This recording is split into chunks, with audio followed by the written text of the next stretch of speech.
तो बेटा ये चैप्टर है हमारा chapter number 3, classification of element in periodic table. ठीक, ये क्लास 11 का जो चैप्टर 3 है, ये बेटा पहले कभी थोड़ा इसका इंट्रोडक्शन 10th क्लास में हुआ करता था। फिर से बता देता हूँ बेटा, इसके अंदर जैसे हमारे एलिमेंट्स होते हैं जो हम अभी 10th तक 9th क्लास में 10th क्लास में पढ़ के आए हैं, जैसे हाइड्रोजन है, हीलियम है, लिथियम है, बेरिलियम है, बोरोन है, कार्बन है, नियोन है। बेटा ऐसे बहुत सारे एलिमेंट हैं हमारे पास, 100+ एलिमेंट्स हैं। ठीक है, अब बेटा जिस तरीके से हम बायोलॉजी के अंदर पढ़ते हैं क्लासिफिकेशन, क्यों पढ़ते हैं बेटा? इसलिए पढ़ते हैं क्योंकि इतने सारे जीव जंतु हैं, इतने सारे लिविंग ऑर्गेनिजम्स हैं, अलग अलग शेप है, अलग अलग स्ट्रक्चर है, प्लांट्स के अंदर अलग है, एनिमल के अंदर अलग है। तो बेटा इसने क्या बनाई, वहाँ पर हमने क्लासिफिकेशन बनाया। क्यों? ताकि बेटा आराम से ढूंढा जा सके। तो एक अरेंजमेंट का सिस्टम होता है, घर के अंदर अलमारी भी अरेंज करके रखते हो तो सामान आराम से मिल जाता है। तो बेटा इसी हिसाब से इन पीरियोडिक टेबल हमने बनाई। पीरियोडिक टेबल का मतलब है एक ऐसी सारणी बनाई, एक इस तरह की बेटा अरेंजमेंट बनाई जिसके अंदर हम इन एलिमेंट्स को रखते हैं, है ना। क्यों रखते हैं? अब उसका कुछ बेटा तरीका भी है रखने का, किसी को कहीं भी रख देते हैं, ऐसे नहीं रखते भाई। जिस तरीके से आपके बायोलॉजी के अंदर तरीका है, और जो बच्चे बायोलॉजी नहीं पढ़ते वो समझ तो गए होंगे मैं कहना क्या चाहता हूँ। तो बेटा इसके अंदर जो भी आपके पास तरीका है, तरीका क्या है कि एटॉमिक मास के हिसाब से रखते हैं या एटॉमिक नंबर के हिसाब से रखते हैं, या जिनके कैरेक्टर आपस में सेम होते हैं। मान लो मेटल है तो एक साथ रखेंगे, नॉन मेटल है तो एक साथ रखेंगे, है ना। इस तरीके से बेटा अरेंजमेंट करते हैं। और अब हम पढ़ते हैं बेटा कैसे कैसे ये शुरुआत इसकी हुई थी। 1789 के अंदर एंटोन लुइसियर नाम का एक साइंटिस्ट था। उसने सबसे पहले 33 केमिकल एलिमेंट्स को बेटा मेटल और नॉन मेटल के हिसाब से अरेंज करने की कोशिश की। नाम पर फोकस करने की ज्यादा दिक्कत नहीं है क्योंकि बेटा ये पूछे जाने वाला नहीं है, ये इतना इंपॉर्टेंट नाम नहीं है, बस मैंने बता दिया क्योंकि एनसीईआरटी में मेंशन था। अगला डॉबे राइनर, ये इंपॉर्टेंट नाम हो गया बेटा। डॉबे राइनर नाम के साइंटिस्ट आए 1829 में। सन इंपॉर्टेंट नहीं है क्योंकि हिस्ट्री का एग्जाम नहीं देने जा रहे आप। यहाँ पर बेटा नाम इंपॉर्टेंट है डॉबे राइनर। क्या? डॉबे राइनर। तो डॉबे राइनर ने क्या किया? 3 का लॉ बनाया। क्या बनाया? 3 का लॉ बनाया। ट्रेड का लॉ बनाया। ट्राइड का मतलब है 3। तो बेटा इसने 3 के ग्रुप बनाए, उसके अंदर एलिमेंट्स को डाल दिया। पहले एलिमेंट्स बहुत कम थे, इतने नहीं पता थे। आज भी हमको कई एलिमेंट्स पता नहीं है, इसका ये मतलब नहीं है एलिमेंट कम है। एलिमेंट बेटा जैसे जैसे मिलते जाते हैं उनका अरेंजमेंट होता चला जाता है। उसके बाद आता है बेटा न्यूलैंड। क्या? न्यूलैंड, ये भी इंपॉर्टेंट है, इसके ऊपर भी स्टार लगाता हूँ। न्यूलैंड ने अष्टक का लॉ दिया। अष्टक मतलब 8 मतलब ऑक्टेव रूल। इसके अंदर टोटल कितने एलिमेंट उसने अरेंज किए? 56 एलिमेंट्स को उसने अरेंज किया। किसके अकॉर्डिंग? एटॉमिक मास के अकॉर्डिंग, मतलब वेट के बढ़ने के अकॉर्डिंग, मास के बढ़ने के अकॉर्डिंग उसने बेटा वहां पे अरेंजमेंट की। कितने? कितने एलिमेंट टोटल? 56 एलिमेंट्स को उसने अरेंज किया। Increasing order of atomic mass, important है, याद रखना। ठीक है, इंपॉर्टेंट है, याद रखना बेटा। उसके बाद आते हैं मेंडलीव। अच्छा, आप ये बोलोगे भैया ये बार बार आ क्यों रहे हैं? क्योंकि बेटा कुछ ना कुछ कमी होती है, कहीं ना कहीं अरेंजमेंट में दिक्कत होती है, या तो एलिमेंट बढ़ गए थे। अब न्यूलैंड ने जब डॉबे राइनर ने ट्रेड दिया था तो एलिमेंट जब कम थे तो काम चल रहा था, एलिमेंट बढ़ गए तो वहां सेटिंग ही नहीं बन पाई, कम पड़ गई अलमारी उसकी। फिर न्यूलैंड आए, उसने 56 एलिमेंट थे उनको अरेंज कर दिया। फिर बेटा काम नहीं चला, एलिमेंट और मिल गए। फिर उसके बाद आए मेंडलीव। मेंडलीव ने क्या किया? रिलीफ दिया। ये भी इंपॉर्टेंट नाम है। मेंडलीव ने क्या किया? एटॉमिक मास और केमिकल कैरेक्टर के हिसाब से मतलब दोनों को इंक्लूड कर लिया, और जब तक एलिमेंट कितने हो चुके थे? 63। कितने? 63। लेकिन मेंडलीव ने एक बड़ा ही मस्त काम किया, बहुत ही बढ़िया काम किया। क्या काम किया बेटा इसने? मेंडलीव ने ये काम किया कि उसने पहले ही अपनी पीरियोडिक टेबल के अंदर आने वाले या इस तरह के एलिमेंट जो आगे कभी मिलेंगे की प्रिडिक्शन करके पहले ही छोड़ दी, और जब एलिमेंट मिलने लगे तो उनको हम वहां पर भरने लगे। ठीक है, आगे मैं बताता हूँ कौन कौन से एलिमेंट थे। हाँ, तो इसलिए बेटा मेंडलीव क्या हो गए? पास हो गए। क्या हो गए? पास हो गए। वैसे एक छोटी सी गलती थी, एटॉमिक मास का यूज कर रहे थे, बस इस गलती को बेटा एक और साइंटिस्ट आए, उनका नाम था हेनरी मोजली। क्या नाम था? हेनरी मोजली। 1913 में आए। उन्होंने बेटा मेंडलीव की इस गलती को, छोटी सी गलती को भी ठीक कर दिया। बाकी पूरा मॉडल बेटा मेंडलीव कर लिया, और इससे क्या बन गई? मेंडलीव की पीरियोडिक टेबल। और यही बेटा आज क्या कहलाती है? मॉडर्न पीरियोडिक टेबल, जो आप बेटा देखते हो या देखोगे एनसीईआरटी के अंदर, बड़ी कलरफुल सी टेबल बनी हुई है। ठीक है, देखो बेटा मेंडलीव ने, मैंने बताया था 63 एलिमेंट को अरेंज किया था, किसमें? कॉलम्स में और रो में। अब बेटा अगर ये मान लो एक टेबल है, तो इसके अंदर ये तो हो गई तुम्हारे रो, मतलब लेटा हुआ जो होता है ना। अब बेटा जो खड़ा होता है उसको क्या बोलते हैं, कॉलम बोलते हैं। खंबे कैसे होते हैं, खड़े हुए तो होते हैं। ऐसे याद कर लेना, एक याद करना दूसरा याद हो जाएगा बेटा उन बच्चों के लिए जो कि हिंदी मीडियम से पहुंचते हैं 11वीं क्लास में। अगला arrange according to chemical properties. Chemical properties देखी और एटॉमिक मास देखा, और बेटा सबसे मेन काम क्या क्या, प्रिडिक्शन कर दी। पहले ही बेटा जगह खाली छोड़ दी उनके लिए जो कि आगे मिल सकते हैं, और ऐसा हुआ भी। गैलियम और जर्मेनियम बेटा दो ऐसे एलिमेंट आगे और मिले, पर गैलियम और जर्मेनियम उनमें से एक का एग्जांपल है, जो कि पहले ही वो प्रिडिक्शन कर चुके थे कि भैया ये एटॉमिक मास होगा, ऐसा ऐसा केमिकल कैरेक्टर होगा, मिले तो यहाँ भर देना, और मिल भी गए। ठीक है। दिक्कत क्या थी, तो दिक्कत वही थी भाई कि उनके टाइम पर आइसोटॉप्स के बारे में ज्यादा जानकारी नहीं थी। जब बाद में आए तो दिक्कत हो गई, फिल ही नहीं हो पाए। आइसोटॉप पता है कौन होते हैं बेटा, जिनका एटॉमिक नंबर सेम होता है लेकिन एटॉमिक वेट अलग होता है, डिफरेंट होता है। जैसे कार्बन 12, कार्बन 14, है ना। Wrong order of atomic mass, इसका मतलब था एटॉमिक मास के अकॉर्डिंग अरेंजमेंट करने में कहीं ना कहीं दिक्कत हो ही जाती है आगे। तो तभी तो हेनरी मॉजले जो आए थे उन्होंने एटॉमिक नंबर को प्राथमिकता दे दी। उसने क्या किया, एटॉमिक मास की जगह सिर्फ एटॉमिक नंबर को अरेंज किया। उससे क्या हो गया, सारी प्रॉब्लम ही सॉल्व हो गई।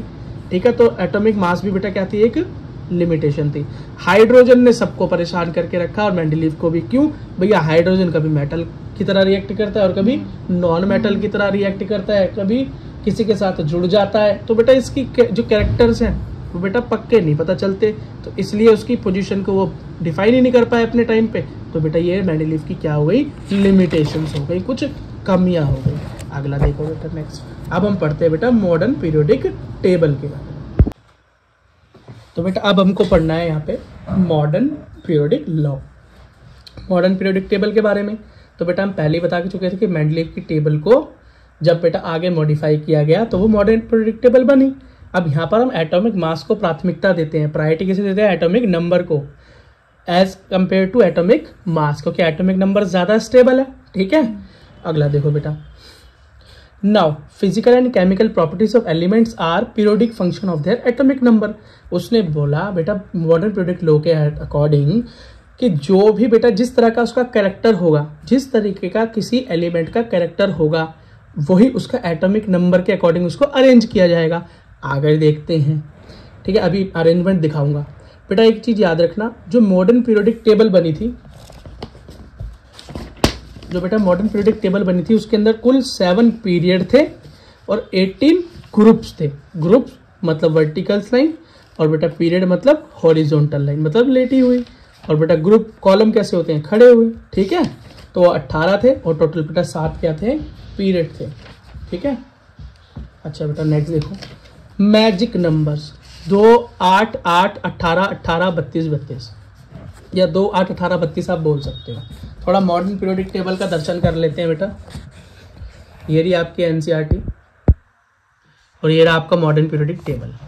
तो बेटा यहाँ पर दिखाई दे रहा है ना अपने एलिमेंट कुछ तो देखे से हैं। हाइड्रोजन बिल्कुल अलग है, क्योंकि बेटा हाइड्रोजन ने अपनी कैरेक्टर नहीं बदली। आज भी कैसा है वो भी बेटा आज बिल्कुल अलग थलग है। आज भी मॉडर्न पीरियोडिक टेबल में उसको कोई जगह नहीं मिली हुई।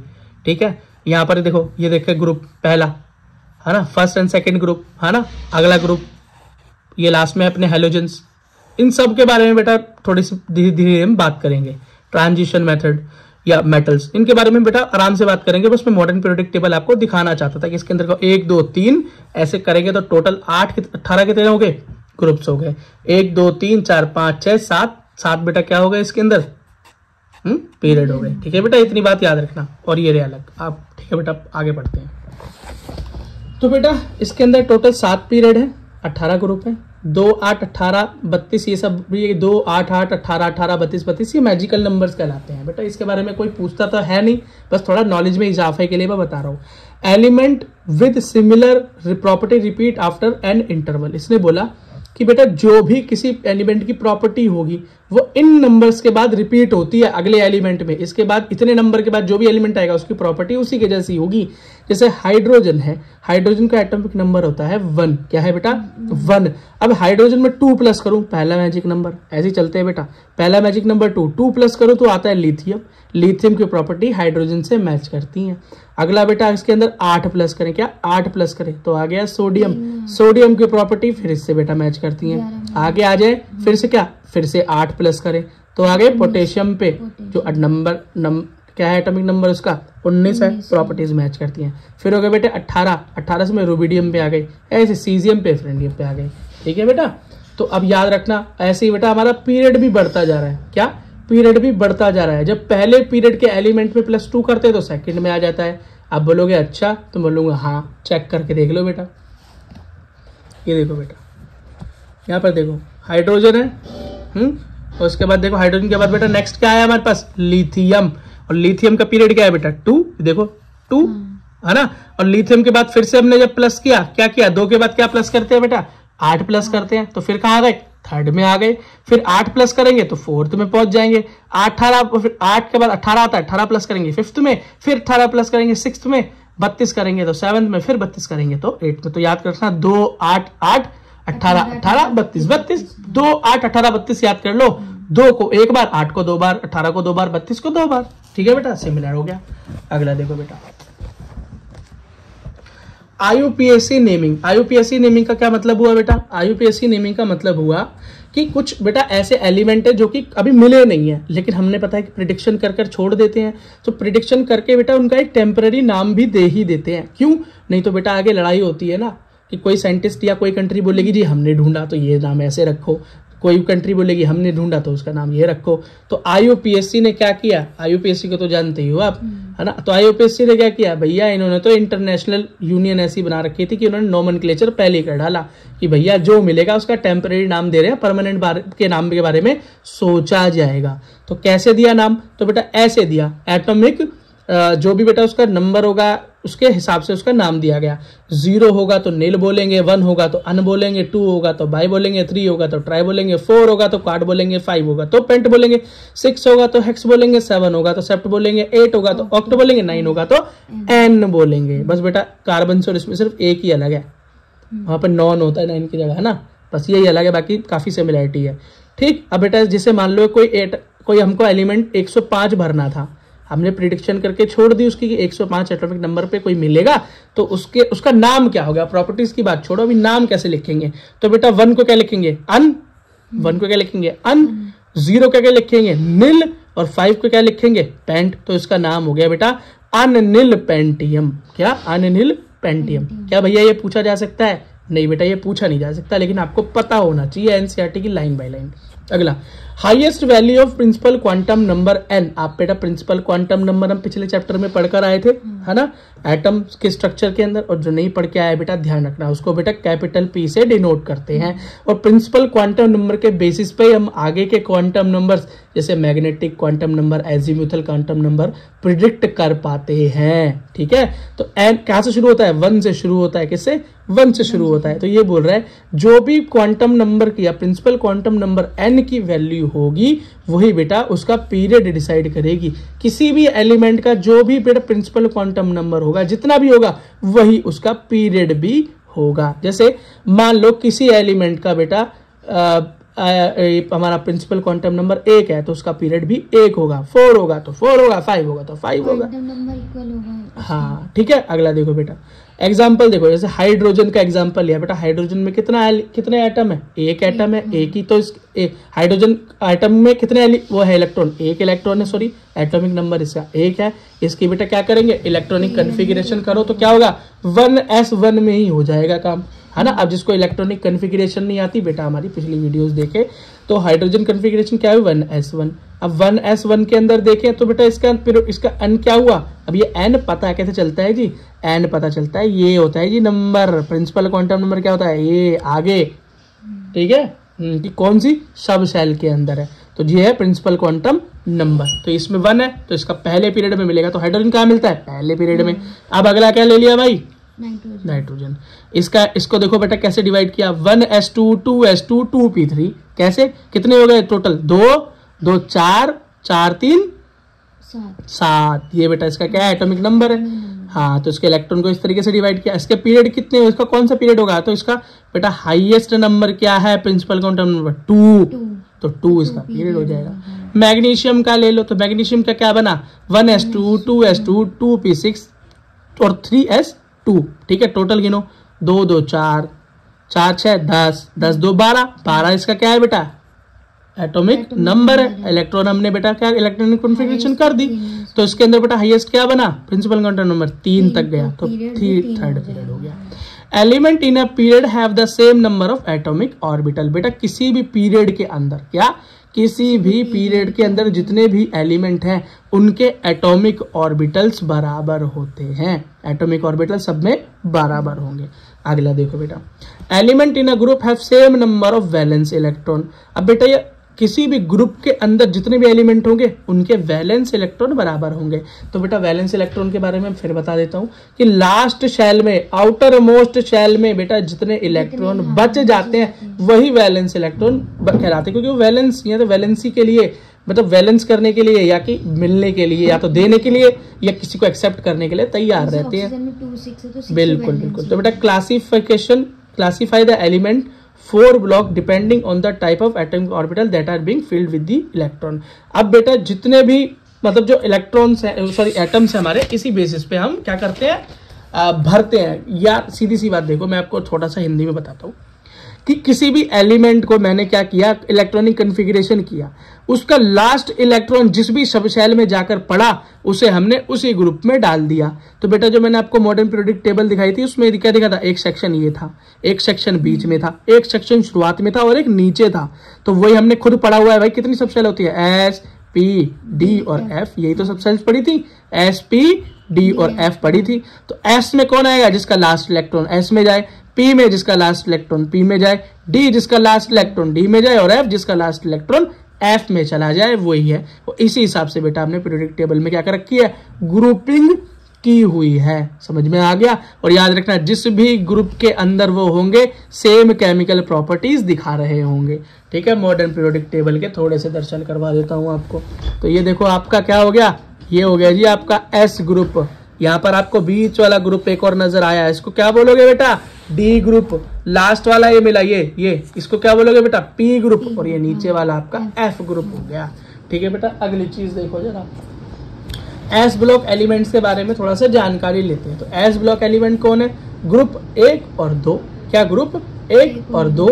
ठीक है, तो एग्जाम्पल क्या है, लिथियम आ गया, कैल्शियम आ गया। क्या आ गया, लिथियम आ गया बेटा और कैल्शियम आ गया। लिथियम को बेटा क्या है, एटॉमिक नंबर 2, इसके इलेक्ट्रॉनिक कन्फिगरेशन क्या है, 1s2 2s2 2s1 sorry 1s2 2s1। तो यहाँ देखो ये 3 नंबर पे है, तो 3 है। जब हमने इसके इलेक्ट्रॉन को फिल किया तो लास्ट सबशेल क्या आया, एच सबशेल आया। कैल्शियम को क्या दिखाया, 1s2 2s2 2p6 3s2 3p6 और फिर आता है बेटा 4s2। तो 4s2 जब आया तो देखो लास्ट कहाँ आया, एस में आया ना। तो बेटा ऐसे कैल्शियम किसका हुआ, ग्रुप एस ब्लॉक का एलिमेंट हो गया। हाइड्रोजन क्या है, एक स्पेशल केस है भाई। क्यों, क्योंकि इसकी प्रॉपर्टी पता ही नहीं है, तो किसी भी ब्लॉक का एलिमेंट है ही नहीं, क्योंकि उसकी प्रॉपर्टी क्या है, डिफाइंड प्रॉपर्टीज नहीं है। कभी मेटल है तो कभी नॉन मेटल है। हीलियम के बारे में याद करो तो बेटा हीलियम भी एक एक्सेप्शन है, दूसरी तरफ क्या एक्सेप्शन है, लेकिन इसको घर मिला हुआ है, इसको क्या है, इसको फिर भी ग्रुप मिला हुआ है। तो बेटा हीलियम क्या है कि एक्सेप्शन है, लेकिन इसको ग्रुप मिला हुआ है पी, इसे is an exception bye electronic configuration sorry it should be a part of S block but shows property of P block. अगर इसका इलेक्ट्रॉनिक कन्फिगरेशन करते हैं ना हीलियम का, तो बेटा लास्ट इलेक्ट्रॉन तो एस सबशेल में चला जाता है, तो इसके लॉ के अकॉर्डिंग तो एस ब्लॉक का एलिमेंट होना चाहिए। लेकिन जब बेटा इसकी प्रॉपर्टीज देखते हैं तो कैसी होती है, नॉन मेटेलिक प्रॉपर्टीज शो करता है। इसका मतलब पी ग्रुप वाली एलिमेंट्स की प्रॉपर्टी शो करता है। तो इसलिए बेटा इस तरह के हीलियम को हम पी ब्लॉक में डाल देते हैं। 2 एक्सेप्शन हमने याद कर लिया। ठीक है बेटा, अब ग्रुप 1 के अंदर क्या, ग्रुप 1 जो ग्रुप 1 है ना एस ब्लॉक का, उसको बोलते हैं बेटा एल्कली मेटल्स। 10th क्लास में पढ़ के आए थे हम ओर्स वाले चैप्टर में, है ना, एल्कली मेटल बोलते हैं, है ना, क्योंकि ये बेटा कैसे होते हैं, मेटेलिक होते हैं और बेसिक प्रॉपर्टी शो करते हैं, और बेस को हम एल्कली बोलते हैं। और मेटल है तो मेटल, मेटल से मेटल, एल्कली है तो बेसिक, दोनों चीजें याद हो गई। अगला है बेटा जो ग्रुप 2 है उसे हम बोलते हैं also known as alkali earth metal. क्यों बेटा, वो बेसिक है, मेटल्स हैं और अर्थ से प्राप्त होते हैं, अर्थ के क्रस्ट से प्राप्त होते हैं। ठीक है बेटा, नेक्स्ट बात करते हैं पी ब्लॉक एलिमेंट्स की। किसकी, पी ब्लॉक एलिमेंट्स की। कहां से कहां तक है ये, तो बेटा ये 13 से चालू होते हैं ग्रुप और 18 तक रहते हैं। देखो बेटा मॉडर्न पीरियोडिक टेबल में कहां से शुरू है, पी ब्लॉक 13 से और 18 तक। ठीक है, याद रखो। तो वही रूल है, p ऑर्बिटल के अंदर लास्ट इलेक्ट्रॉन जाएगा। फॉस्फोरस का एग्जांपल देख लेते हैं, क्या हुआ 1s2 2s2 2p6 3s2 और 3s और 3p3, ठीक है। तो बेटा जब किया तो p ऑर्बिटल के अंदर पहुंच गया। p ब्लॉक एलिमेंट और s ब्लॉक एलिमेंट, इन दोनों को अगर मिलाकर बात की जाए, बीच वाले को छोड़ दें अगर d ब्लॉक को, तो इन्हें हम मेन ग्रुप एलिमेंट भी बोलते हैं। मेनली ई नहीं पढ़ते हैं तो मेन ग्रुप एलिमेंट बोल देते हैं, ठीक है। अगला बेटा जनरल इलेक्ट्रॉनिक कन्फिग्रेशन देखी जाए अगर p ब्लॉक की, तो क्या बनती है, वो ये बनती है भैया, यही होगी लास्ट np6ns2, मतलब यहाँ तक ही जाएगा, बस यहाँ तक मैक्सिमम पहुंच सकता है। और देख लो यही तो हो रहा है, s और p पे जाकर खत्म हो गया, ठीक। अगला देखो बेटा, इसके कुछ एग्जाम्पल देखते हैं, जैसे boron, carbon, neon, oxygen, chlorine और नियोन, ठीक है बेटा। तो बोरोन का क्या हुआ 1s2 2s2 2p1, p में गया, ठीक है। इसका क्या हुआ बेटा 1s2 2s2 2p2, p में गया। 1s2 2s2 2p3, फिर भी p में गया। 1s2 2s2 2p4, फिर से p में गया, ठीक है। 1s2 2s2 2p5, फिर से बेटा वही गया। 1s2 2s2 2p6, फिर से बेटा p में गया, ठीक है। अब बेटा अगला देखो, ग्रुप 18 जो है, क्या है ग्रुप 18, इसके बारे में स्पेशल पढ़ना पड़ेगा जी। ये देखो क्या है ग्रुप 18, इसको नोबल गैस भी बोलते हैं यार। क्या बोलते हैं बेटा, नोबल गैस भी बोलते हैं। क्यों बोलते हैं भाई, क्योंकि इनकी तो भैया सारी शेल क्या है कंप्लीट है, ऑर्बिटल क्या है, शेल क्या है कंप्लीट है। इनको ना तो किसी को इलेक्ट्रॉन देना ना किसी से लेना, तो ये क्या है हाईली नॉन रिएक्टिव है, स्टेबल है। नोबल का इसके तो मतलब है जेंटलमैन है जी, ना लड़ाई करते ना लड़ाई मोल लेते, बेटा चुपचाप शांति से बैठते हैं, नो रिएक्शन, ठीक है, याद रखना।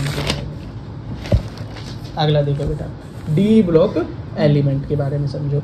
डी ब्लॉक एलिमेंट्स की बात करें तो क्या है ग्रुप 3 से 12। देखो बेटा ये रहे ग्रुप 3 से 12, हाँ ये देखो बेटा, देखिए 3 से शुरू है और यहाँ 12 तक, ये येलो येलो दिखाई देगा, ठीक है बेटा, याद रखना। तो वही है, last electron enter into any of the inner D orbital. ये भैया बोलोगे इनर का क्या मतलब हुआ, तो बेटा अभी तक तुम ये पढ़ते हैं कि जो जिस भी ग्रुप का एलिमेंट है उसी ग्रुप के उसी नाम के सब शेल में इलेक्ट्रॉन लास्ट चला जाएगा। होता तो यहाँ भी ऐसा ही है, लेकिन बेटा यहाँ पर क्या होता है, डी ग्रुप को बस आ जाना चाहिए, डी ग्रुप बस आ जाना चाहिए। अगर आ गया सेकंड लास्ट पे तो वो डी ग्रुप एलिमेंट कहलाते हैं। लास्ट में डी मिलेगा ऐसा मत सोचना, क्यों बेटा, जब हुंड्स रूल के अकॉर्डिंग इलेक्ट्रॉन भरे जाते हैं ना, तो सब शेल के अकॉर्डिंग जब भरते हैं तो डी के अंदर ही लास्ट इलेक्ट्रॉन भरा जाएगा, ठीक है। एस को तो पहले ही फिल कर दिया जाएगा। जिसको बेटा हुंड्स रूल नहीं पता वो बेटा जाकर पुरानी वीडियो देख ले और तब बेटा इसको पढ़े, तो आपको क्या होगा एकदम क्लैरिटी हो जाएगी, है ना। अगला देखो, last electron to be filled in d orbital, वो तो पता ही है भैया, अब बाउ प्रिंसिपल हुंड्स रूल के अकॉर्डिंग तो वहीं जाएगा। But d is not the last, outermost नहीं होगा इस कंडीशन में, ठीक है। D block elements are work as the bridge, बेटा एस ब्लॉक और डी पी ब्लॉक के बीच में तो क्या है डी ब्लॉक एलिमेंट है, इन दोनों के बीच में जोड़ने का काम करता है, तो इसलिए बेटा उसको ट्रांजिशन भी बोलते हैं। ट्रांजिशन का क्या मतलब है, बदलाव। क्या होता है, मेटल से नॉन मेटल हो जाते हैं। नॉन मेटल कौन है जी, हमारे पी ब्लॉक वाले। मेटल कौन है, एस ब्लॉक वाले। तो उन एस ब्लॉक से पी ब्लॉक के बीच में जो बदलाव हो रहा है वो ट्रांजिशन एलिमेंट्स है, ठीक है। अच्छा अगला देखो भाई, इनका जनरल कॉन्फ़िगरेशन क्या होगा, यही होगा जी, डी और NS कुछ होगा, मतलब S ऑर्बिटल एंड में आएगी, D होगा सेकंड लास्ट। तो देखो बेटा यहाँ पर इलेक्ट्रॉनिक कॉन्फ़िगरेशन यही बनी ना। अब F ब्लॉक एलिमेंट्स के बारे में पढ़ते हैं, जो कि अलग थलग अकेले छोड़ दिए गए हैं। इनका लास्ट इलेक्ट्रॉन वही इनर मोस्ट F ऑर्बिटल के अंदर जाएगा, वही सेम D ब्लॉक वाला रूल यहाँ पर यूज होगा।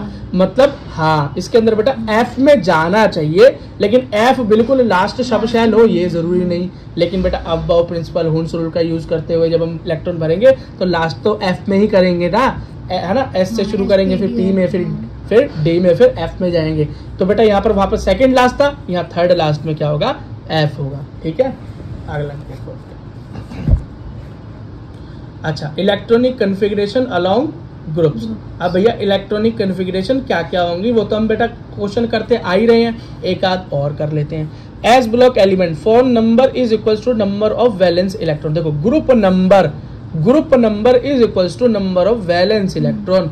जो बेटा ग्रुप का नंबर होगा उससे हमें ये भी पता चल जाएगा इसका वैलेंस इलेक्ट्रॉन कितना है। वैलेंस इलेक्ट्रॉन कितना है, जैसे सोडियम लेते हैं 1s2 2s2 2p6 3s1, क्या 3s1। ये क्या बचा भैया वैलेंस इलेक्ट्रॉन, इसके अंदर लास्ट में कितना इलेक्ट्रॉन बचा, ये तो पता चलेगा एक बचा जी। ये कितना बचा, एक बचा। दिखाई दे रहा है यहाँ पे इलेक्ट्रॉनिक कॉन्फ़िगरेशन करने के बाद ये तो मतलब वैलेंस इलेक्ट्रॉन आ गया एक, तो इससे क्या पता चलता है, ग्रुप का नंबर भी पता चल जाता है। हाँ भैया सोडियम का ग्रुप होगा एक, चेक कर लेते हैं, क्रॉस चेक कर लेते हैं, हम तो नहीं मान रहे बात को। तो बेटा लो जी सोडियम को चेक किया तो इसका ग्रुप नंबर कौन सा आया, एक, फर्स्ट ग्रुप का मेंबर निकला। ठीक है, तो कभी भी बेटा रूल्स पे शक नहीं करने का, भी रूल्स मैंने नहीं साइंटिस्ट ने बनाए हैं।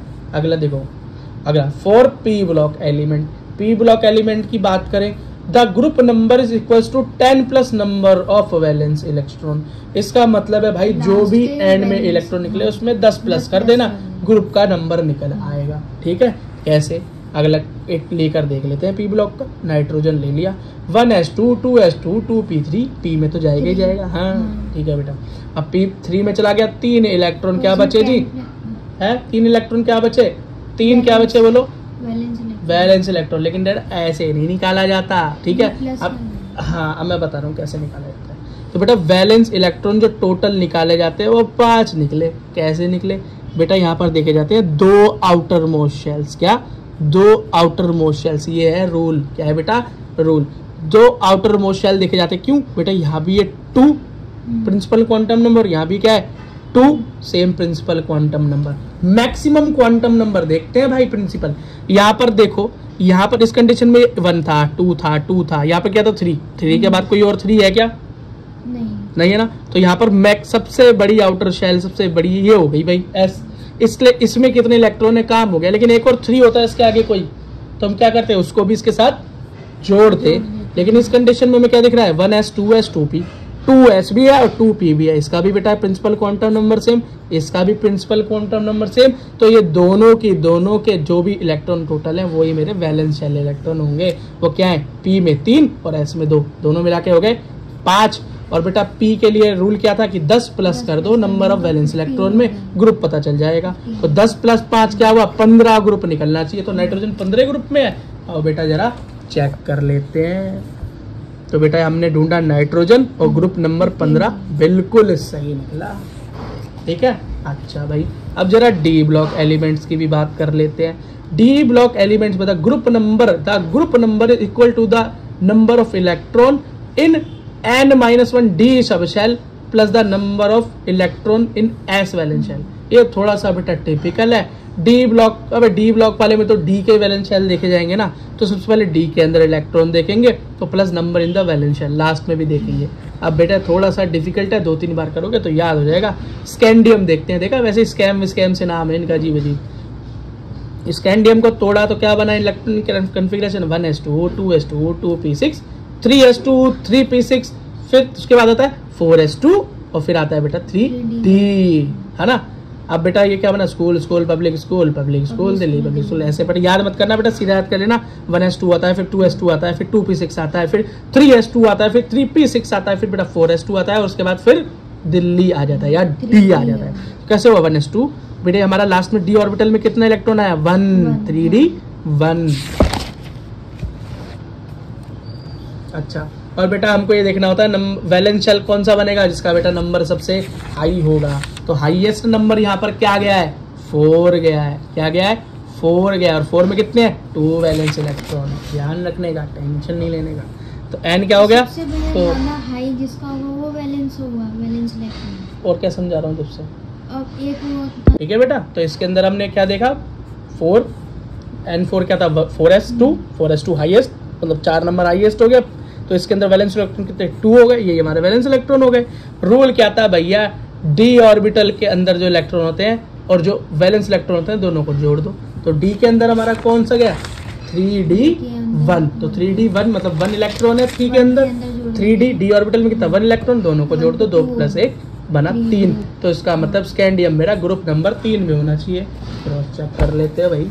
तो क्रॉस चेक किया तो पता चला, अरे वाह स्कैंडियम तो मेरा ग्रुप नंबर 3 में ही निकला। ठीक है,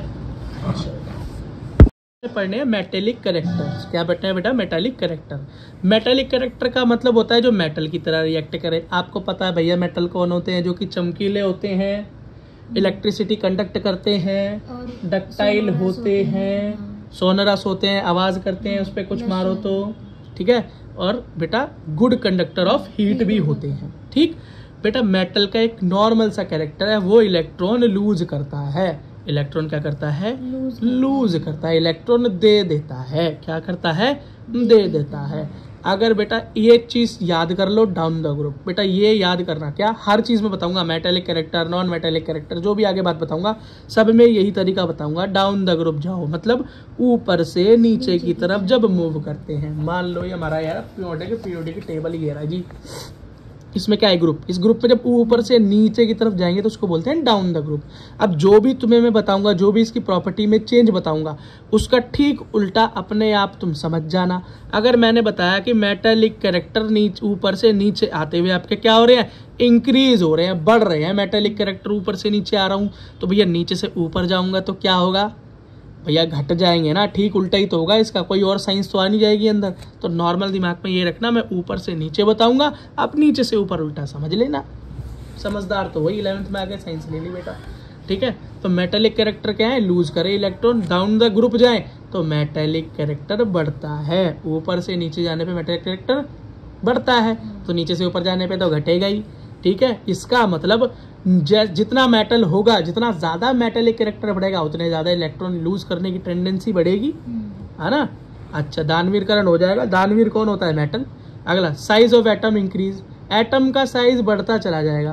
क्यों जी? एटम का साइज इसलिए बढ़ता है, नॉर्मल बता रहा हूँ, एटम का साइज बेटा बढ़ता है, इस पर इतना ध्यान मत दो बेटा। एटम का साइज बढ़ता है तो इलेक्ट्रॉन से दूरी बढ़ती है, इलेक्ट्रॉन से दूरी बढ़ती है तो इलेक्ट्रॉन आराम से लूज हो सकता है, क्योंकि न्यूक्लियस क्या है, उसको बांध के नहीं रख पाएगा अपने साथ फोर्स से। अगला देखो, डिस्टेंस फ्रॉम न्यूक्लियस इंक्रीज हो रहा है ना भैया, साइज बढ़ेगा तो इंक्रीज हो गई।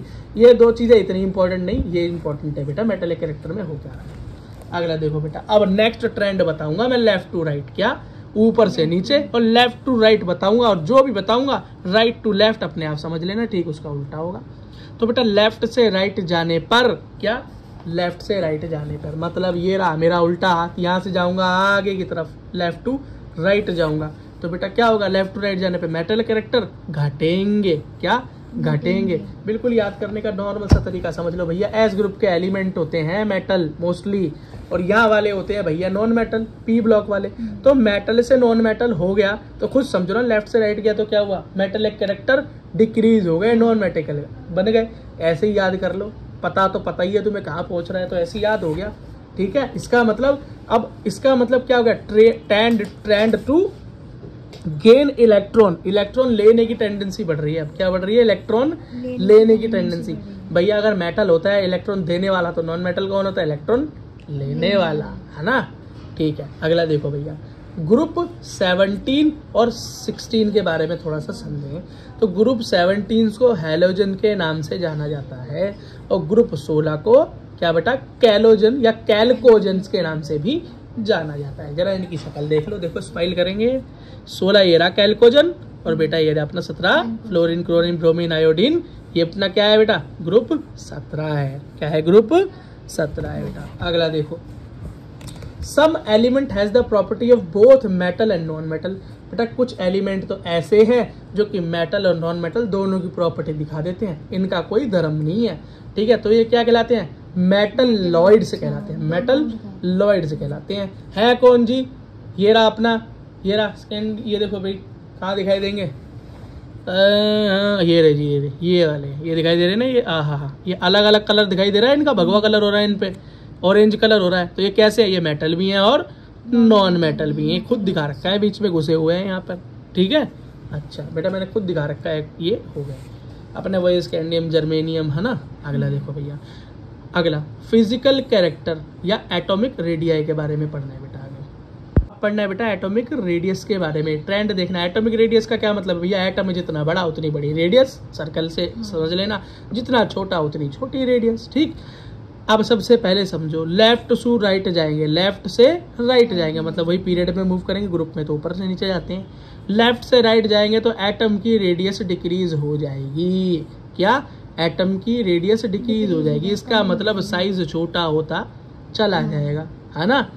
और बेटा तुम्हें मैंने नॉर्मल सी बात पहले समझाई थी, नॉन मेटेलिक कौन होते हैं? जो इलेक्ट्रॉन लेते हैं, छोड़ते नहीं। इसका मतलब उनके अंदर डिस्टेंस कम होती है न्यूक्लियस और इलेक्ट्रॉन्स के बीच में, इसलिए तो इलेक्ट्रॉन छूटता नहीं और दूसरे का छोड़ते नहीं, है ना। न्यूक्लियर चार्ज भी बढ़ता चला जाएगा, न्यूक्लियर चार्ज भी बढ़ता चला जाएगा। क्यों भैया? न्यूक्लियस जैसे जैसे इलेक्ट्रॉन गेन करते जाओगे, प्रोटॉन की संख्या बढ़ती चली जाएगी, न्यूक्लियस का चार्ज भी बढ़ जाएगा, लेकिन एटम की रेडियस डिक्रीज हो जाएगी। ठीक है, लेफ्ट टू राइट और राइट टू लेफ्ट में ठीक इसका उल्टा होगा। ऐसा खुद याद कर लेना, आप बड़े समझदार लड़के हो। अगला देखो बेटा, ऊपर से नीचे जाए ग्रुप में, अप से डाउन जाए तो क्या होगा?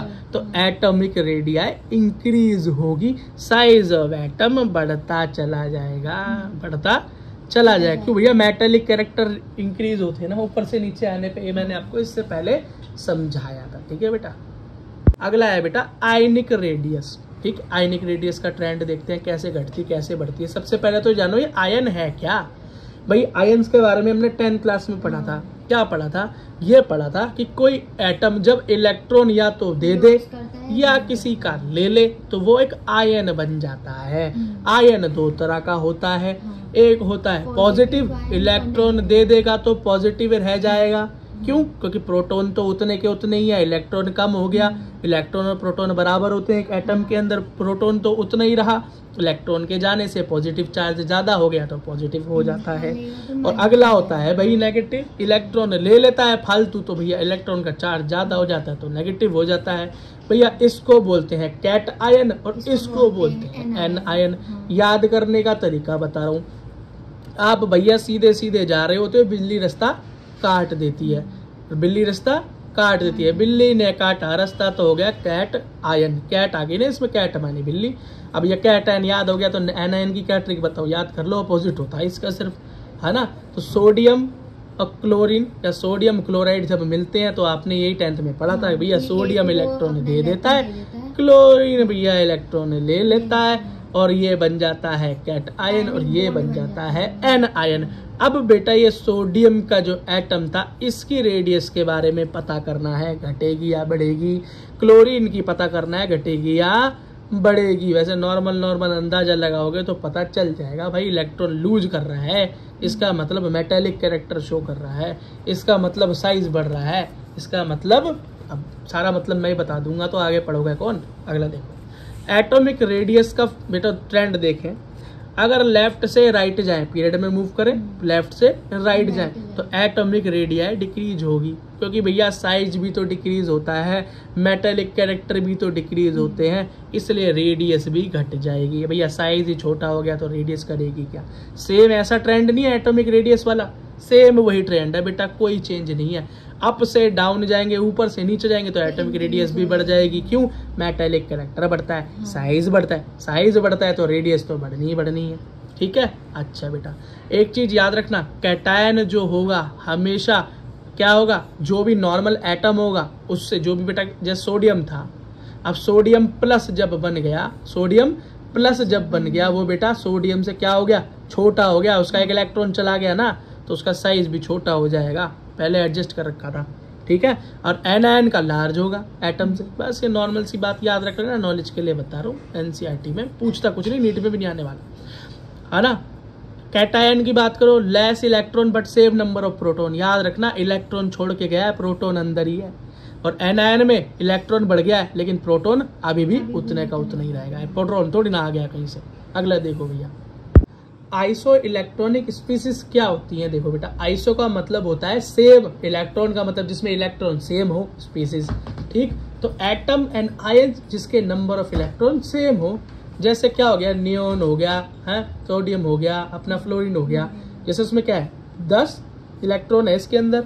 अगला क्या है, सोडियम में भी 10 और फ्लोरीन में भी 10। अब कैसे, इसमें बेटा 1 हो गया प्लस, मतलब 1 इलेक्ट्रॉन लूज करने के बाद इसमें 10 इलेक्ट्रॉन रह गए, इसमें 1 इलेक्ट्रॉन गेन करने के बाद 10 इलेक्ट्रॉन रह गए। ठीक है, तो ये क्या होता है, ये बेटा all are not same size, बेटा साइज सेम नहीं होगा इनका इलेक्ट्रॉन सेम होने की वजह से। क्यों? इलेक्ट्रॉन गया या इलेक्ट्रॉन आया है, प्रोटॉन नहीं चेंज हुआ, प्रोटॉन उतना का उतना ही है। घर तो बेटा उतना ही रहेगा, मकान का आदमी चाहे बाहर चला गया हो, चाहे मकान में एक आदमी अंदर आ गया हो, तुम्हारा कमरे का साइज बदल गया है क्या? नहीं। याद रखना इस बात का। ठीक है, अगला देखो, ये है बेटा आयनाइजेशन एंथैल्पी। इसको ऐसे समझो जैसे बेटा बहुत अच्छी चीज को समझते हो ना, गाना सुनते हो ध्यान से। तो बेटा आयनाइजेशन का मतलब है कि आयन बनाने में जो ताकत लगे वही आयनाइजेशन एंथैल्पी है। एंथैल्पी का मतलब होता है पावर, हीट, एनर्जी। क्या? एनर्जी मान लो भैया, जो ताकत, जो एनर्जी, जो शक्ति लगे एक आयन बनाने में, किसी एटम को आयन बनाने में, वही आयनाइजेशन एंथैल्पी कहलाती है। इसका मतलब उसमें से, उस एटम में से या तो एक इलेक्ट्रॉन निकलवा दूं, क्या निकलवा दूं, या उसको एक इलेक्ट्रॉन दिलवा दूं तो भी आयन बन जाएगा। कैसा? एनायन बनेगा, नेगेटिव। और किसी वहां से निकलवा दूं, इलेक्ट्रॉन निकलवा दूं तो कैटायन बन जाएगा। लेकिन दोनों में क्या लगती है? कुछ शक्ति लगती है, कुछ शक्ति लगती है। किसी में बेटा ज्यादा लगती है, किसी में क्या लगती है? कम लगती है ना। बस यही है। अब ग्राउंड स्टेट का मतलब क्या होता है? नॉर्मल स्टेट एटम की, जिसके अंदर क्या हो, ना वो कैटायन हो ना एनायन हो। लेकिन बनना तो सब चाहते ही हैं, क्योंकि हर कोई स्टेबल होना चाहता है, तो इलेक्ट्रॉन देकर और कुछ इलेक्ट्रॉन लेकर। ठीक, अगला देखो बेटा, फर्स्ट आयनाइजेशन एंथैल्पी क्या कहलाती है? भैया फर्स्ट आयनाइजेशन एंथैल्पी कहलाती है वो शक्ति, वो एनर्जी जो सबसे पहली बार पहला इलेक्ट्रॉन निकालने में इस्तेमाल हो। पहला इलेक्ट्रॉन निकालने में, तो फर्स्ट आयनाइजेशन एंथैल्पी कहलाती है। अच्छा बेटा, एक चीज याद रखना बेटा, हमको पता है ना कि एटम के अंदर शेल और सब शेल होती हैं, उसमें इलेक्ट्रॉन भरे होते हैं, न्यूक्लियस हो गया। तो याद रखना जितना बाहर का शेल होगा उतनी ताकत कम लगेगी, क्योंकि न्यूक्लियस से रेडियस, मतलब क्या है, रेडियस ज्यादा है, डिस्टेंस ज्यादा है, तो न्यूक्लियस का फोर्स क्या होगा, इस इलेक्ट्रॉन पे कम से कम होगा। तो इसको बेटा आराम से बाहर निकाल सकते हैं हम। जैसे मान लो आपके क्लास के अंदर टीचर है, टीचर के आसपास बैठे हुए बच्चे को क्लास से बाहर निकालना मुश्किल है, लेकिन बेटा टीचर से जो दूर बैठा है, निगाहों से दूर बैठा है, उसे आराम से क्लास से निकाल कर बाहर ले जा सकते हो, या बातों में लगा सकते हो। ठीक है, ये होता है, याद रखना इस बात को। तो याद रखना बेटा, जितनी न्यूक्लियस के पास होगा शेल, उतनी ही ज्यादा थेरेपी या एंथैल्पी या एनर्जी लगेगी इलेक्ट्रॉन को बाहर निकालने में। ठीक है बेटा, इस बात को आप क्या रखोगे? ध्यान रखोगे। अगला देखो बेटा, अब बेटा आयनाइजेशन एंथैल्पी कैसे घटती है और बढ़ती है, याद रखना। लेफ्ट से राइट जाएंगे, लेफ्ट से राइट जाएंगे पीरियड में, तो बेटा आयनाइजेशन एंथैल्पी बढ़ेगी। क्यों बढ़ेगी भाई? क्योंकि एटम का साइज छोटा होता चला जाता है। क्या? छोटा होता चला जाता है। रेडियस भी छोटी होती जाती है। मतलब अब न्यूक्लियस के आसपास आ गया इलेक्ट्रॉन, शक्ति ज्यादा है, ज्यादा ताकत लगानी पड़ेगी, है ना। और वैसे भी ये नॉन मेटेलिक कैरेक्टर भी बढ़ते चले जाते हैं। तो नॉन मेटल बेटा इलेक्ट्रॉन लेना चाहते हैं, देना तो चाहते ही नहीं। और जो लेना चाहता है तुम उससे भी ले लो, जो क्या है इलेक्ट्रॉन लेना चाहता है उससे भी आप क्या करो, इलेक्ट्रॉन बाहर निकलवा लो। तो भैया ताकत तो ज्यादा चाहिए ना। कंजूस दोस्त से कैसे निकलवाते हो पैसे? बहुत ताकत लगती है ना। हाँ, तो अगर अब अप से डाउन जाए, ऊपर से नीचे जाए ग्रुप में, तो क्या होगा? आयनाइजेशन एंथैल्पी डिक्रीज होगी। क्यों भैया? साइज बढ़ जाता है एटम, और रेडियस बढ़ जाती है, न्यूक्लियस की दूरी बढ़ जाती है, आराम से बाहर निकाल सकते हो। मेटलिक कैरेक्टर बढ़ गया, और मेटल से खुद कहता है भैया ले ले। क्या भैया ले? ऐसा दोस्त है तो खर्चा करता है, हल्का सा बस पिन लगा दो, मेरे दोस्त चल पेटीज खिला दे आज। अगला देखो भैया, एक्सेप्शन देखो, एक्सेप्शन केमिस्ट्री का मतलब क्या है? Exception. Compare the first ionization enthalpy. अब भैया एक चीज देखो, एक है बेरिलियम, एक है बोरोन।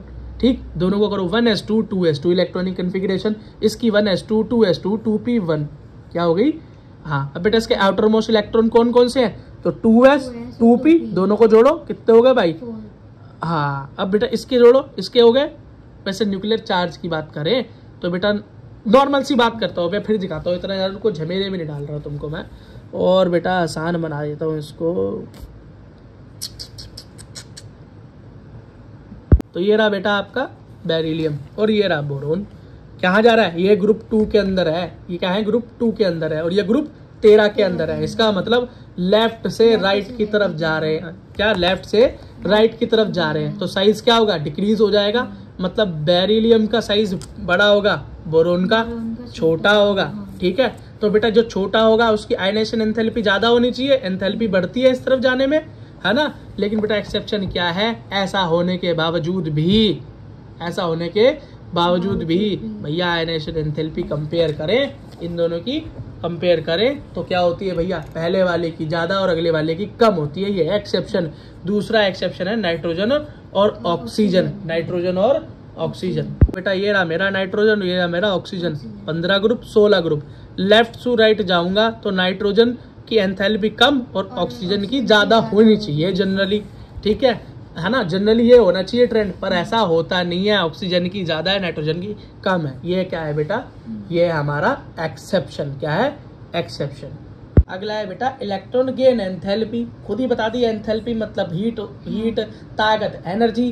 गेन करने का मतलब है भैया ले आयन बन जा। कैसा, कैट आयन बन जा, नहीं एन आयन बन जा। इलेक्ट्रॉन लेके तो नेगेटिव होगा ना, सॉरी। ठीक है बेटा, इस चीज को याद रखना। पहले बता चुका हूँ, इससे पिछले टॉपिक में भी वही समझा रहा हूँ। यहाँ पर सिर्फ लेने की बात होगी। किसकी, सिर्फ लेने की बात होगी। Electron gain enthalpy provide a measurement of is with the which an atom add an electron. Atom क्या करे, इलेक्ट्रॉन को ऐड करे, वही ताकत। ठीक है, क्या बन जाए, एनायन बन जाए। क्या बन जाए, एनायन बन जाए। अब भैया इलेक्ट्रॉन लेने में जो एंथैल्पी होगी वो एक्जोथर्मिक भी हो सकती है और एंडोथर्मिक भी हो सकती है। इसका मतलब एक्जोथर्मिक का मतलब जब इलेक्ट्रॉन दूं तो हीट निकले। क्या निकले, हीट निकले। और कई बार हो सकता है भैया हीट देनी पड़े, गर्म करना पड़े, तब जाके इलेक्ट्रॉन ले, नहीं तो ले ही ना। जैसे ग्रुप 18, क्यों, नोबल गैस। भैया स्टेबल इलेक्ट्रॉनिक कन्फिग्रेशन है, ना तो इन्हें इलेक्ट्रॉन देने में इंटरेस्ट और ना लेने में इंटरेस्ट। तो भैया इनको तो अगर हमें इसे दिलवाना है ना, भैया तू तो ले। अब वो बोलेगा भैया मुझे तो लेना ही नहीं, कहता ना ले, तो हमें क्या करना पड़ेगा, इसके नीचे से आग लगानी पड़ेगी, हीट देनी पड़ेगी, बहुत ज्यादा हीट देनी पड़ेगी। क्या, तो ये क्या है, एंडोथर्मिक रिएक्शन करनी पड़ेगी। कैसी, वो भी positive, high, very high endothermic reaction करनी पड़ेगी। बहुत ज्यादा एनर्जी लेगा तब जाके एक इलेक्ट्रॉन गेन करेगा, नहीं तो नहीं करेगा।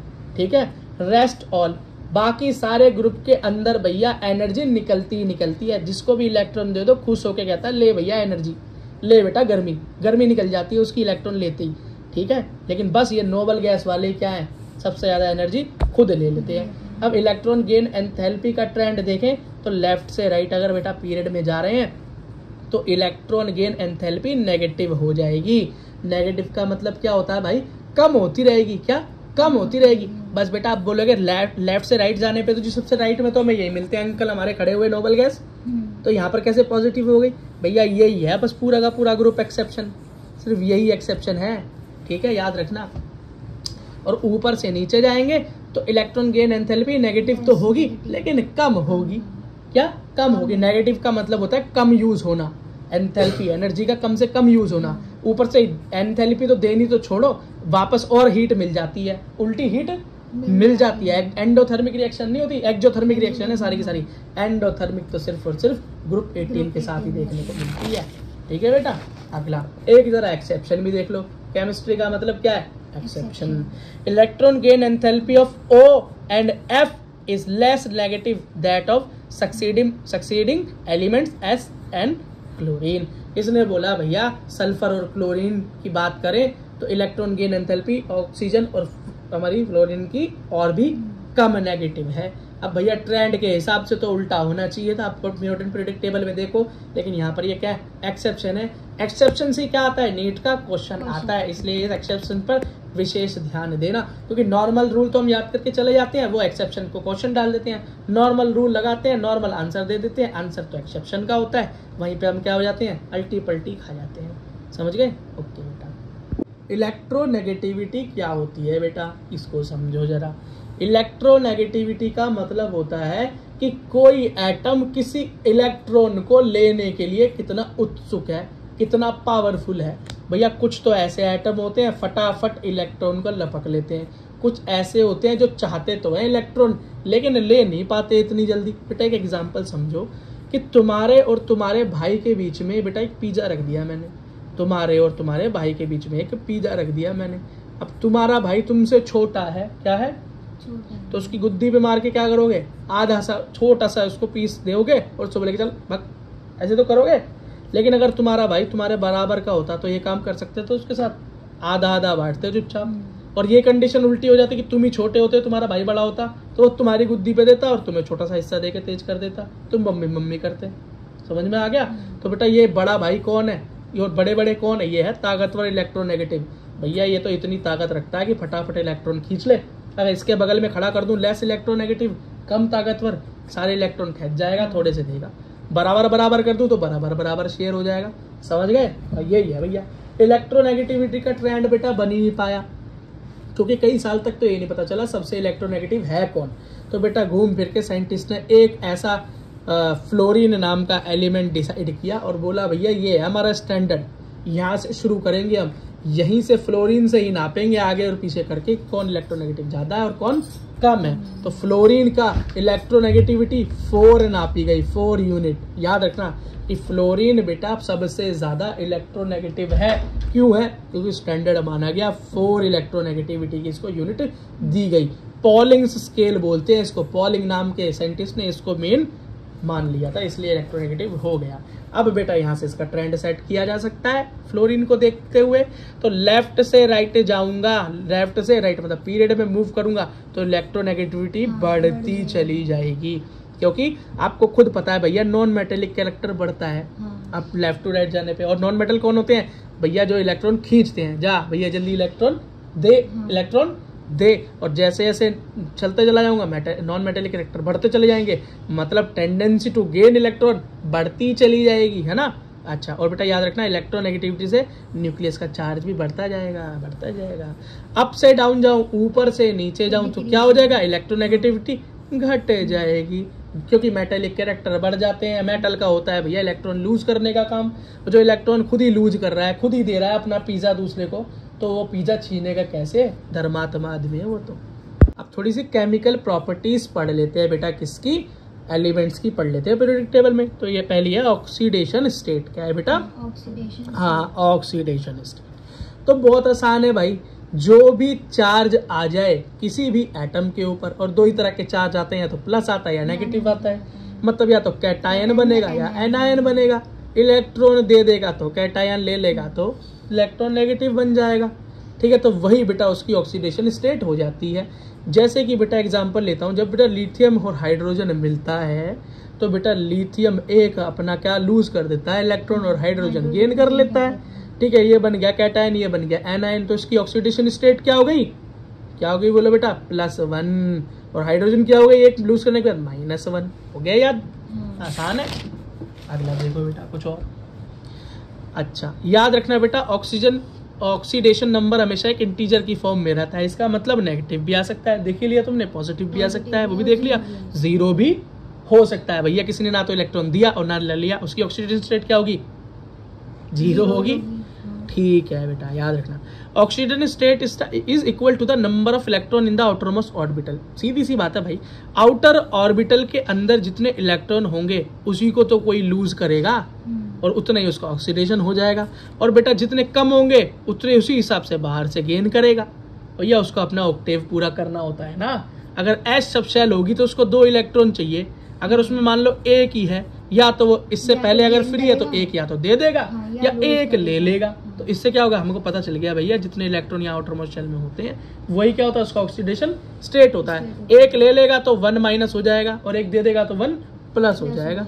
ठीक है। अच्छा बेटा, कुछ एलिमेंट्स ऐसे होते हैं, वैसे ज्यादातर अपने वही 15, 16, 17, 18 वाले ऐसे होते हैं जिसके अंदर हमें ऑक्सीडेशन नंबर निकालने के लिए 8 माइनस करना पड़ता है। क्या? 8 माइनस करना पड़ता है। बस ये मैं आपको एग्जांपल करके दिखा देता हूँ, बाकी मैंने बता भी रखा है कहाँ से कहाँ तक 8 माइनस करना पड़ता है नॉर्मल निकालने के लिए 15 से 18 तक। ठीक, ग्रुप देखो बेटा, ग्रुप 1, 2, 3 मतलब 1, 2 और बीच वाले ट्रांजिशन वालों को छोड़ के 13, 14, 15, 16, 17, 18, 15 से लेके 18 तक बेटा आनाकानी करते हैं। तो हम इसमें से 8 माइनस कर देते हैं, 8 रुपए की रिश्वत दे देते हैं उनको। 15 से 18। हाँ, अब भैया ग्रुप 1 के अंदर वैलेंस इलेक्ट्रॉन क्या होता है? 1 होता है सब में। ठीक, अब अगला देखो तो उनकी ऑक्सीडेशन क्या होगी? वही 1 ही तो होगी। 2 में भैया 2 वैलेंस इलेक्ट्रॉन होते हैं। मैंने बताया था वैलेंस इलेक्ट्रॉन ही बताता है कि कोई कौन से ग्रुप में जाएगा। शुरुआत की थी जब चैप्टर की, तो 2 ही इसका ऑक्सीडेशन स्टेट हो जाएगा। 13 में 3 तो 3 हो जाएगा, 14 में 4 तो 4 हो जाएगा। यहाँ पर बेटा गड़बड़ दिखाई दे रही है मामले में। क्यों? 15 में 5 होते हैं वैलेंस इलेक्ट्रॉन, 16 में 6, 17 में 7, 18 में 8। याद करना वैसे बहुत आसान है वैलेंस इलेक्ट्रॉन्स ना, पर बेटा उसके हिसाब से क्यों उसके हिसाब से मैंने पहले ही बताया था तुमको, क्या बताया था कि भैया कुछ के अंदर हमें 10 प्लस करना पड़ता है। क्या 10 प्लस करना, तो 5 में 10 प्लस किया था तभी तो 15वें ग्रुप में पहुंचे।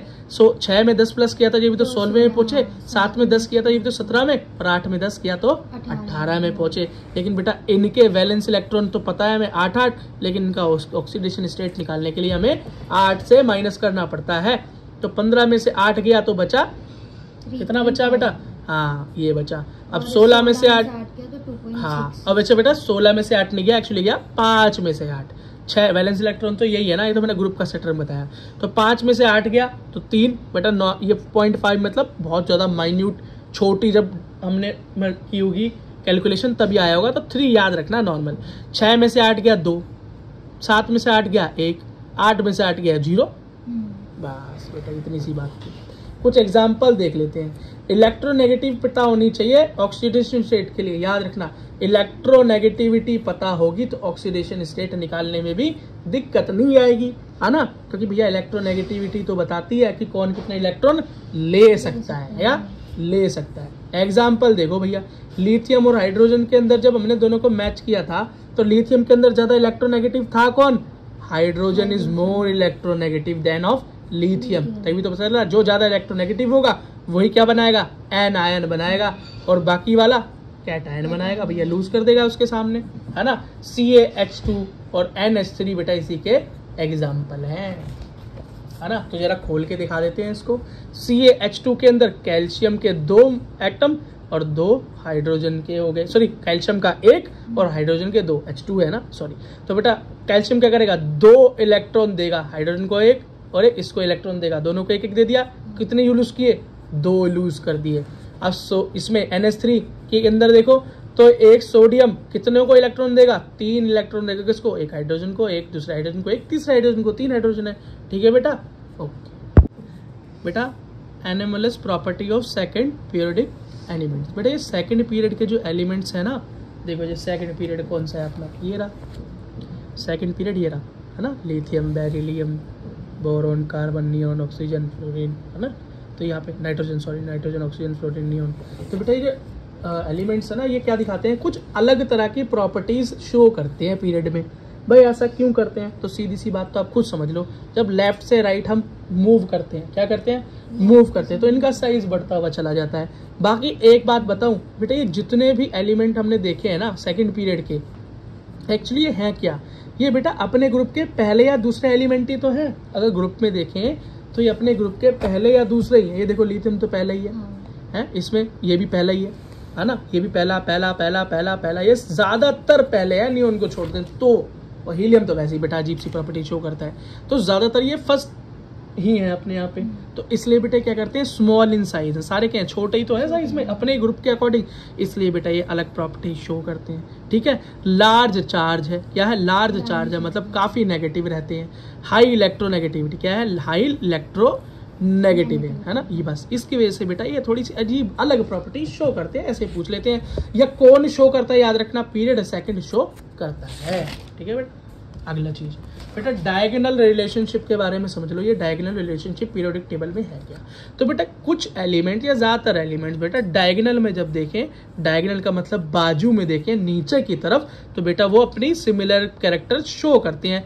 लिथियम, मैग्नीशियम, क्या एल्यूमिनियम, एल्यूमिनियम के साथ यार देख लेते हैं बेटा कहाँ हो गया, ये बेटा बेरिलियम है, और ये एल्यूमिनियम ये रहा बेटा यहाँ पर। तो क्या है बेटा, ये डायगोनली कनेक्टेड है, एक दूसरे से क्या करते हैं, डायगोनल रिलेशनशिप दिखाते हैं। तो इनके कुछ बेटा सिमिलरिटीज दिखाई देती है, बहुत ज्यादा तो बेटा हम आगे पढ़ेंगे जब S block element, p block element के बारे में अलग अलग से पढ़ेंगे, तो इनके बारे में बहुत कुछ पढ़ेंगे, सारी रिएक्शंस पढ़ेंगे, ठीक है बेटा। Periodic table and chemical reactivity, बेटा वैसे तो हम नेक्स्ट चैप्टर्स के अंदर बहुत ब्रीफ में पढ़ने वाले हैं, S block, P block, T block, इन सब की रिएक्शंस के बारे में, लेकिन यहाँ थोड़ा थोड़ा देख लेते हैं, बिल्कुल थोड़ा थोड़ा देख लेते हैं।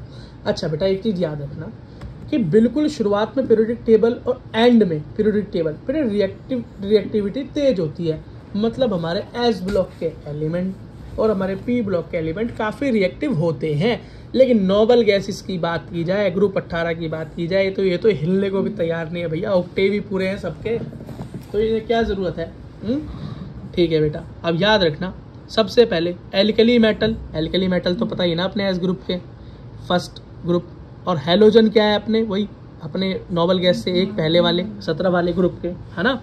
ये भी बेटा हाई रिएक्टिव है, ये भी बेटा हाईली रिएक्टिव है। ये इलेक्ट्रॉन देना चाहते हैं, क्यों, ये मेटल्स है ना। ये इलेक्ट्रॉन लेना चाहते हैं, क्यों, ये नॉन मेटल है ना। ठीक है, तो बस यही बता रहा हूँ। ये भी बेटा हाईली रिएक्टिव है और ये भी काफ़ी रिएक्टिव है, क्यों, ये इलेक्ट्रॉन देने की वजह से रिएक्टिव रहते हैं, देने के लिए तैयार हैं भैया, कहीं भी रिएक्शन कर ले ले बस। और ये लेने के लिए तैयार है, कहीं भी रिएक्शन करके लेने को तैयार है। ठीक है बेटा, इस बात को याद रखना। अच्छा, पानी के साथ इनकी रिएक्शन देखें, अगर ये ऑक्साइड बनाते हैं, एल्कली मेटल जब रिएक्शन करते हैं O2 के साथ, तो भैया बेसिक बनता है नेचर, खुद ही पता है। एल्कली का मतलब ही बेसिक होता है भाई, एल्कली का मतलब ही बेसिक होता है। मेटल होते ही बेसिक इन नेचर है, तो ऑक्साइड भी तो बेसिक ही बनाएंगे। 10th क्लास में पढ़ के आए हैं, मेटल की ऑक्साइड कैसे बनती है, बेसिक नेचर की बनती है भैया। तो नॉन मेटल की कैसी बनेगी, एसिडिक नेचर की बनेगी। एग्जाम्पल Na2O, इसका एग्जाम्पल Cl2O7। ठीक है।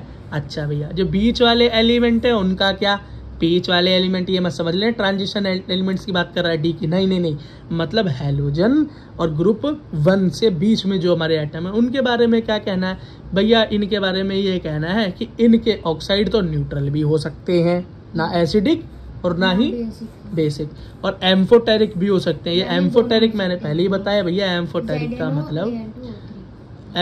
का मतलब होता है उभयधर्मी। और ये बेटा 10th क्लास में अच्छे से एग्जांपल याद किया था। एम्फोटेरिक का मतलब होता है जो कि कभी तो मेटल हो और कभी नॉन मेटल, मतलब कभी तो ऑक्साइड कैसी बने, बेसिक इन नेचर, और कभी एसिडिक इन नेचर बन जाए।